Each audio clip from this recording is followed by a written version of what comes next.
Welcome back. ಮತ್ತೆ ಬೆಳಗಾವಿ ಕಡೆ ಹೋಗ್ತಿದ್ದೀವಿ. ಬೆಳಗಾವಿಯಲ್ಲಿ ಪ್ರತಿಮೆ ಪಾಲಿಟಿಕ್ಸ್ ವಿಚಾರಕ್ಕೆ ಸಂಬಂಧಪಟ್ಟ ಹಾಗೆ ಸಂಗೊಳ್ಳಿ ರಾಯಣ್ಣನ ಮೂರ್ತಿ ಸ್ಥಾಪನೆ ಅನಧಿಕೃತ, ಈ ಬಗ್ಗೆ ದೂರು ದಾಖಲಿಸಿಕೊಂಡು ಕ್ರಮ ಕೈಗೊಳ್ತೀವಿ ಅಂತಿದ್ದಾರೆ ಬೆಳಗಾವಿಯ ಪೊಲೀಸ್ ಕಮಿಷನರ್. Breaking news.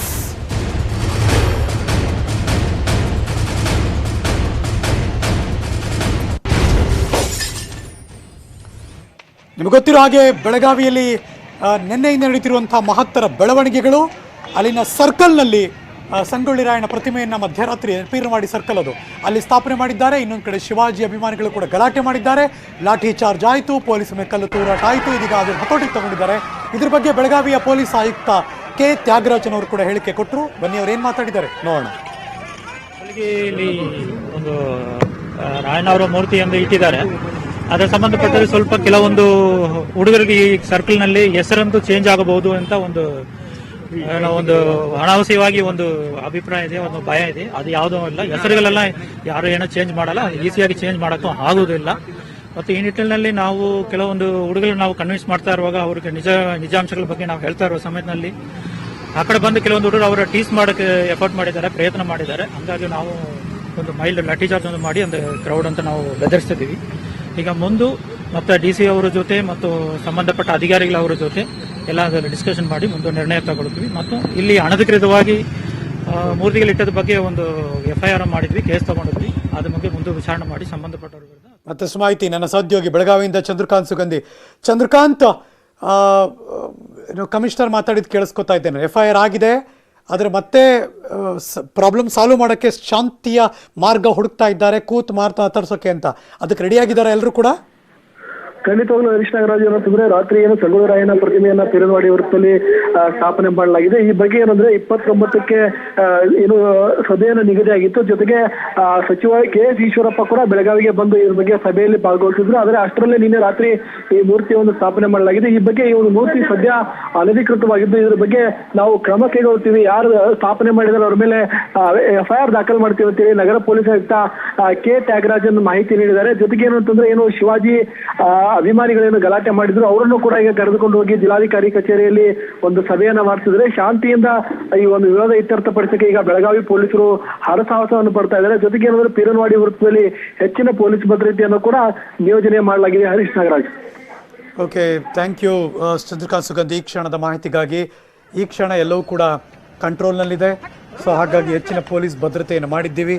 ಮತ್ತೆ ಅವ್ರನ್ನ ಕೂರಿಸಿ ಮಾತಾಡ್ತೀವಿ, ಮುಂದಿನ ಬೆಳವಣಿಗೆನ ಅಪ್ಡೇಟ್ ಮಾಡ್ತೀವಿ. ಮೀನ್ವೈಲ್ ಆ ಪ್ರತಿಷ್ಠಾಪನೆಯನ್ನು ಮಾಡಿರೋ ಸಂಬಂಧ FIR ಕೂಡ ದಾಖಲಾಗಿದೆ ಅನ್ನೋದು ಕೂಡ ಮೆನ್ಷನ್ ಮಾಡ್ತಾರೆ ಬೆಳಗಾವಿಯ ಪೊಲೀಸ್ ಆಯುಕ್ತ ತ್ಯಾಗರಾಜ್.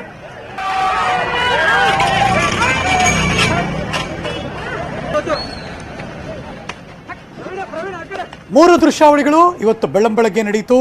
ಒಂದು, ಮಧ್ಯರಾತ್ರಿ ರಾಯಣ್ಣನ ಪ್ರತಿಮೆ ಅನಾವರಣಕ್ಕೆ ಸಂಬಂಧಪಟ್ಟ ಹಾಗೆ ಶಿವಾಜಿ ಪ್ರತಿಮೆಯ ಅಂದರೆ ಅಲ್ಲಿ ಅವರ ಅಭಿಮಾನಿಗಳು ಕೂಡ ಬಂದರು, ಅವರು ತಮ್ಮ ಆಕ್ರೋಶವನ್ನು ವ್ಯಕ್ತಪಡಿಸಿದ್ರು. ಆದರೆ ಅದು ಸಮಾಧಾನವಾಗಿ ಮುಂದಕ್ಕೆ ಹೋಗಲಿಲ್ಲ. ಪೊಲೀಸರ ಮನವೊಲಿಕೆಗೆ ಯಾರೂ ಬಗ್ಲಿಲ್ಲ. ಅದಾದಮೇಲೆ ಕಲ್ಲೆಸೆತ, ಲಾಠಿ ಚಾರ್ಜ್. ತದನಂತರದಲ್ಲಿ ಪರಿಸ್ಥಿತಿ ಮಿತಿಮೀರಿದಾಗ ಹೆಚ್ಚಿನ ಸಂಖ್ಯೆಯಲ್ಲಿ ಪೊಲೀಸರ ನಿಯೋಜನೆ, KSRP ತುಕಡಿ ಎಂಟ್ರಿ. ಅದಾದ ನಂತರದಲ್ಲಿ ಎಲ್ಲ ಯಾರು ಬಂದಿದ್ದರು ಪ್ರತಿಭಟನೆ ಮಾಡೋದಕ್ಕೆ, ಕಲ್ಲೆಸೆಯೋದಕ್ಕೆ, ಅವರೆಲ್ಲರಿಗೂ ಕೂಡ ಲಾಠಿ ರುಚಿ ಬಿತ್ತು. ಅದಾದಮೇಲೆ ಅವರೆಲ್ಲನೂ ಕೂಡ ಚದುರಿಸಿದ್ರು, ಪರಿಸ್ಥಿತಿಯನ್ನು ಹತೋಟಿಗೆ ತೆಗೆದುಕೊಂಡರು. ಈಗ ಪರಿಸ್ಥಿತಿ ಶಾಂತವಾಗಿದೆ, ಕಂಟ್ರೋಲ್. ಬಟ್ ಉದ್ವಿಗ್ನ ವಾತಾವರಣ, ಬೂದಿ ಮುಚ್ಚಿದ ಕೆಂಡ, ಯಾವಾಗ ಏನು ಬೇಕಾದ್ರೂ ಆಗ್ಬೋದು. ಬಟ್ ನಾಯಕರು ಯಾರ್ಯಾರು ಮಾತಾಡ್ತಿದ್ದಾರೆ ಅವರೆಲ್ಲರೂ ಕೂಡ ವಿಷಾದ ವ್ಯಕ್ತಪಡಿಸ್ತಿದ್ದಾರೆ. ಇದರಿಂದ ಪಾಲಿಟಿಕ್ಸ್ ಇರಬಾರ್ದು, ಇದ್ದರೆ ಅದು ದೊಡ್ಡ ತಪ್ಪು ಅಂತ. ಇನ್ನೊಂದು ಕಡೆ ಕನ್ನಡಿಗರು ಮರಾಠಿಗರು ಅಂತ ಆಗಬಾರ್ದು. ಆದರೆ ಯಾರು ಇದರ ವಿರುದ್ಧ MES ಪುಂಡಾಟಿಕೆ ಮಾಡ್ತಿದ್ದಾರೆ ಅವರನ್ನು ಇದನ್ನು ಯಾವುದೇ ಕಾರಣಕ್ಕೂ ಕೂಡ ನಾವು ತಡೆಯಲ್ಲ ಅಂತ ಈಗಾಗಲೇ ರಾಯಣ್ಣ ಬ್ರಿಗೇಡ್ ಅವರಾಗಿರಲಿ, ಕರ್ನಾಟಕ ರಕ್ಷಣಾ ವೇದಿಕೆಯವರಾಗಿರಲಿ, ಅವರೆಲ್ಲರೂ ಕೂಡ ಅವ್ರಿಗೆ ವಾರ್ನಿಂಗ್ ಕೊಡ್ತಿದ್ದಾರೆ. ಈ ಥರದ ಯಾವುದೇ ಬೆಳವಣಿಗೆ ನಾವು ಸಹಿಸಲ್ಲ, ಆ ಥರದಿದ್ದರೆ ನಾವು ಕೂಡ ಸುಮ್ಮನಿರಲ್ಲ ಅಂತ.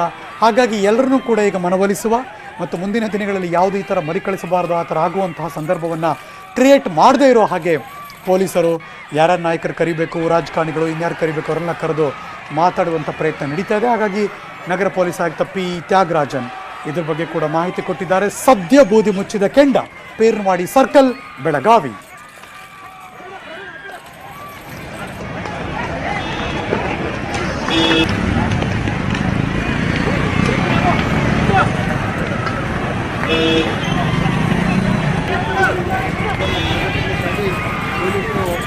ಓಕೆ,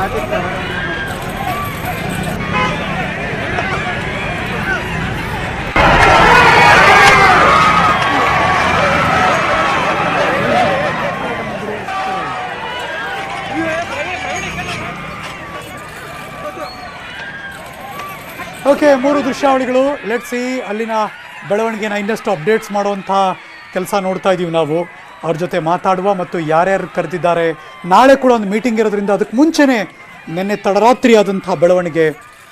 ಹಾಗಾಗಿ ಅದು ಅಂದುಕೊಳ್ಳದೆ ಇರೋ ರೀತಿಯಲ್ಲಿ ಅವ್ರು ಬಂದರು, ಜಗಳ ಮಾಡಿದ್ರು. ಅದಾದಮೇಲೆ ಯಾವುದೇ ಮಾತುಕತೆಗೆ ಬಗ್ಗಿಲ್ಲ ಅಥವಾ ಅದಕ್ಕೆ ಬೇಕಾಗೂ ಇಲ್ಲ ಅವ್ರಿಗೆ ಅನ್ನೋದನ್ನು ಕೂಡ ನಾರಾಯಣಗೌಡರು ಆರೋಪ ಮಾಡ್ತಿದ್ರು. ಅವ್ರು ಬೇಕಾಗಿರೋದು ಗಲಾಟೆ, ಅಲ್ಲಿ ಪ್ರಕ್ಷುಬ್ಧ ವಾತಾವರಣ ನಿರ್ಮಾಣ ಮಾಡಬೇಕು, ಇದೆಲ್ಲ ವೋಟ್ ಬ್ಯಾಂಕ್ ರಾಜಕಾರಣ ಅಂತೆಲ್ಲ ಮಾತಾಡ್ತಿದ್ರು.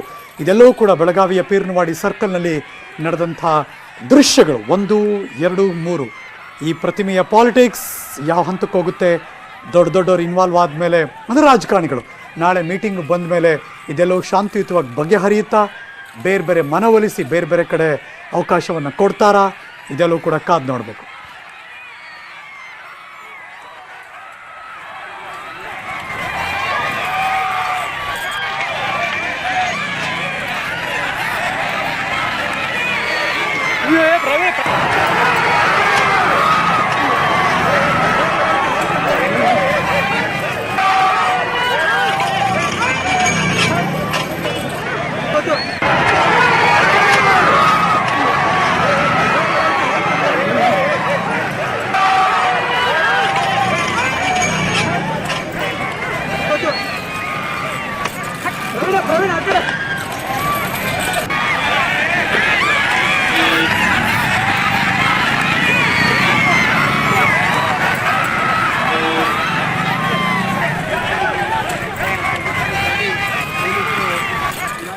ಪೀರ್ನವಾಡಿ ಸರ್ಕಲ್ನಲ್ಲಿ ನಡೆದಂತಹ ಬೆಳವಣಿಗೆ ಇದು. ಶಿವಾಜಿ ಪ್ರತಿಮೆ, ಇನ್ನೊಂದು ಕಡೆ ಕ್ರಾಂತಿವೀರ ಸಂಗೊಳ್ಳಿ ರಾಯಣ್ಣನ ಪ್ರತಿಮೆ. ಬಿಕಾಸ್ ಬೆಳಗಾವಿ ಬೈಲಹೊಂಗಲ ಸಂಗೊಳ್ಳಿ ಎನ್ನುವ ಊರು ಅಂದಾಗ ನೆನಪಾಗುವಂತಹ ಸ್ವತಂತ್ರ ಹೋರಾಟಗಾರ ಕ್ರಾಂತಿವೀರ ಸಂಗೊಳ್ಳಿ ರಾಯಣ್ಣ. ಅಫ್ಕೋರ್ಸ್ ಮಗದೊಂದು ಕಡೆ ಶಿವಾಜಿ ಮಹಾರಾಜ್ ಅಂದಾಗಲೂ ಕೂಡ ಮಗದೊಬ್ಬ ಸ್ವತಂತ್ರ ಹೋರಾಟಗಾರ ನೆನಪಾಗೇ ಆಗುತ್ತೆ. ನಾನು ಆಗಲೇ ಅನ್ಕೋತಿದ್ದೆ, ಮಕ್ಕಳ ಪುಸ್ತಕದಲ್ಲಿ ಇವರಿಬ್ಬರ ಸ್ವತಂತ್ರ ಹೋರಾಟಗಾರರ ಬುಕ್ಕಲ್ಲಿ ಓದ್ತಿರ್ತಾರೆ. ಇವತ್ತು ಈ ಬೆಳವಣಿಗೆ ನೋಡಿದಾಗ ಏನಿದು, ಯಾರು ಹೀರೋ ಯಾರು ವಿಲನ್ ಅನ್ನುವಷ್ಟರ ಮಟ್ಟಿಗೆ ಇವರಿಬ್ಬರ ಅಂದರೆ ಅಲ್ಲಿನ ಜನ ಮತ್ತು ಅವ್ರಿಗೆ ಸಂಬಂಧಪಟ್ಟವರು ಈ ಥರ ಜಗಳ ಆಡ್ತಿದ್ದಾರೆ. ಯಾಕೆ, ಇದ್ರ ಹಿಂದೆ ಇರುವಂಥ ಹುನ್ನಾರ ಏನು, ಯಾರಿಗೆ ಇದರಿಂದ ಲಾಭ ಆಗಬೇಕು? ಸೊ ಹಾಗಾಗಿ ಅದನ್ನು ಶಾಂತಿಯುತವಾಗಿ ಬಗೆಹರಿಸುವಂಥ ನಿಟ್ಟಿನಲ್ಲಿ ಕಳೆದ 3-4 ವರ್ಷದಿಂದ ಇದು ನಡೀತಿರುವಂಥ ಕಥೆ. ಆದರೆ ಅದಕ್ಕೊಂದು ಪೊಲೀಸ್ ಸ್ಟಾಪ್ ಬಿದ್ದಿಲ್ಲ. ನಿನ್ನೆಯಿಂದ ಅಂದರೆ ಆಗಸ್ಟ್ 15ನೇ ತಾರೀಕು ಸಂಗೊಳ್ಳಿ ರಾಯಣ್ಣ ಹುಟ್ಟದ ಹಬ್ಬದಿಂದ ಶುರುವಾದದ್ದು. ನಿನ್ನೆಯಿಂದ ಬೇರೆ ಆಯಾಮ ಪಡ್ಕೊಳ್ತು. ಅದು ರ್ಯಾಲಿಗೆ ಶುರು ಆಯಿತು. ರ್ಯಾಲಿಯಿಂದ ಮುನ್ನುಗ್ಗಿ ಒಂದು ರೀತಿ ನಾಳೆ ಬರ್ತಾರೆ, ದೊಡ್ಡವ್ರು ಮಾತಾಡ್ತಾರೆ ಅಂತ ಜಿಲ್ಲಾ ಉಸ್ತುವಾರಿ ಸಚಿವರು ನಿನ್ನೆ ಮಾತಾಡಿದ್ರು. ಅದಾದಮೇಲೆ ಈಶ್ವರಪ್ಪನವ್ರು ಬರಬೇಕಾಗಿತ್ತು, ನಾಳೆ ಬರ್ತಾರೆ ಮಾತಾಡಬೇಕಾಗಿತ್ತು. ಆ ಗ್ಯಾಪಲ್ಲಿ ನಿನ್ನೆ ರಾತ್ರಿಯಿಂದ ಪ್ರತಿಭಟನೆಯ ಕಾವು. ವಿಕಾಸ್ ಅವರೋಗಿ ಅಲ್ಲಿ ಪ್ರತಿಷ್ಠಾಪನೆಯನ್ನು ಮಾಡಿದ್ರು. ಇದೀಗ ನಮ್ಮ ಜೊತೆ ಮಾತಾಡೋದಕ್ಕೆ ಪ್ರವೀಣ್ ಶೆಟ್ಟಿ ದೂರವಾಣಿ ಸಂಪರ್ಕದಲ್ಲಿ. ಸರ್ ನಮಸ್ಕಾರ. ಸರ್ ನಮಸ್ತೆ. ನಮಸ್ತೆ. ಹೋರಾಟ ಹೊಸದಲ್ಲ ನಿಮ್ಗೆ, ಆ ಭಾಗದಲ್ಲೂ ಹೋರಾಟ ಕೂಡ ಹೊಸದಲ್ಲ, ಗುದ್ದಾಟಿಕೆಗಳು ಹೊಸದಲ್ಲ, ಈ ವಿಚಾರ ಹೊಸದಲ್ಲ. ಆದ್ರೆ ಈ ಸುಮ್ನೆ ಇರ್ಲಾರ್ದೆ ಇನ್ಯಾರೋ ಬೆಂಕಿ ಹಚ್ಚುವ ಕೆಲಸ, ಉದ್ವಿಗ್ನ ವಾತಾವರಣ ನಿರ್ಮಾಣ ಮಾಡೋ ಕೆಲಸ ಯಾಕೆ, ಏನು ಏನಾಗ್ತಿದೆ ಸರ್?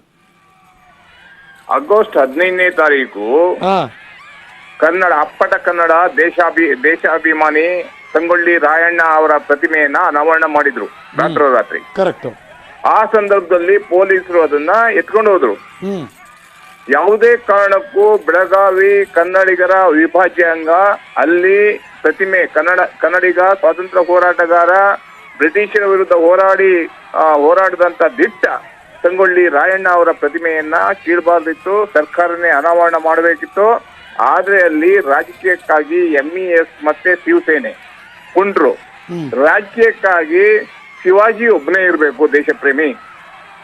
ಸಂಗೊಳ್ಳಿ ರಾಯಣ್ಣ ಇರಬಾರ್ದು, ಸಂಗೊಳ್ಳಿ ರಾಯಣ್ಣ ಮುಖಾಂತರ ಕನ್ನಡಿಗರು ಇಲ್ಲಿ ಬೆಳಿತಾರ ಅನ್ನುವಂತ ಒಂದೇ ಮನಸ್ಸಿನಿಂದ ಇವತ್ತು ಪ್ರವೀಣ್ ಶೆಟ್ರೆ ಪರ್ಮಿಷನ್ ಇರ್ಲಿಲ್ಲ ಅಂತಿದ್ರು. ಹೌದು ಅಲ್ವಾ? ಪರ್ಮಿಷನ್ ತೆಗೆದುಕೊಂಡೇ ಮಾಡ್ಬೋದಾಗಿತ್ತಲ್ಲ.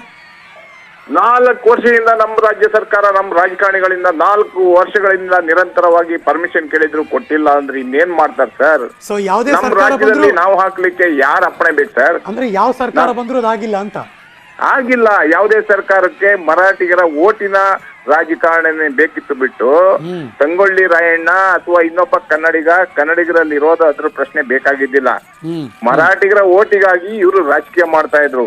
ಎಚ್ಚರಿಕೆಯನ್ನು ಕೊಡ್ತಾ ಇದ್ವಿ MES ಮತ್ತೆ ಶಿವಸೇನೆಗೆ, ಈ ಕೂಡಲೇ ಅವ್ರನ್ನ ಬಂಧಿಸ್ಬೇಕು, ಗೂಂಡಾ ಕಾಯ್ದೆಯಡಿ ಸರ್ಕಾರ ಬಂಧಿಸ್ಬೇಕು, ಅಂತವ್ರನ್ನ ಗಡಿಪಾರ್ ಮಾಡ್ಬೇಕು. ಹಿಂದೆನೂ ಸಹ ಅನೇಕ ಸಂದರ್ಭದಲ್ಲಿ ಎಚ್ಚರಿಕೆಯನ್ನು ಕೊಟ್ಟಿದೀವಿ, ಮಸಿಯನ್ನ ಬಳ್ದಿದೀವಿ, ತಾಲೂಕ್ ಪಂಚಾಯಿತಿ ಮೇಲೆ ಬಾವುಟವನ್ನ ಹಾರಿಸಿದೀವಿ. ಇವತ್ತು ಎಚ್ಚರಿಕೆಯನ್ನು ಕೊಡ್ತಿದೀವಿ. ಕರ್ನಾಟಕ ಬಂದ್ ಕರೆ ಕೊಡ್ಬೇಕಾಗತ್ತೆ. ಕನ್ನಡಿಗರ ಮೇಲೆ ಚಪ್ಪಲಿ ತೂರಿದ್ರೆ, ಕನ್ನಡಿಗರ ಮೇಲೆ ಹಲ್ಲೆ ಮಾಡಿದ್ರೆ, ಕನ್ನಡಿಗರಿಗೆ ಅನ್ಯಾಯ ಮಾಡಿದ್ರೆ, ಸಂಗೊಳ್ಳಿ ರಾಯಣ್ಣ ಪ್ರತಿಮೆಗೆ ಹಾನಿ ಮಾಡಿದ್ರೆ ಯಾವತ್ತೂ ಸಹ ಕರ್ನಾಟಕ ರಕ್ಷಣಾ ವೇದಿಕೆ ಸುಮ್ಮನೆ ಕೂತ್ಕೊಳ್ಳಲ್ಲ ಅನ್ನುವಂತ ಮಾತನ್ನು ನಾವು ಹೇಳ್ಬೇಕಾಗತ್ತೆ. Thank you so much sir, news 18 ಜೊತೆ ಮಾತಾಡೋದಕ್ಕೆ. ಒಂದು ಚಿಕ್ಕ ಬ್ರೇಕ್ ತಗೊಂಡ್ಬರ್ತೀನಿ, ಕಾಯ್ತಾ ಇರಿ.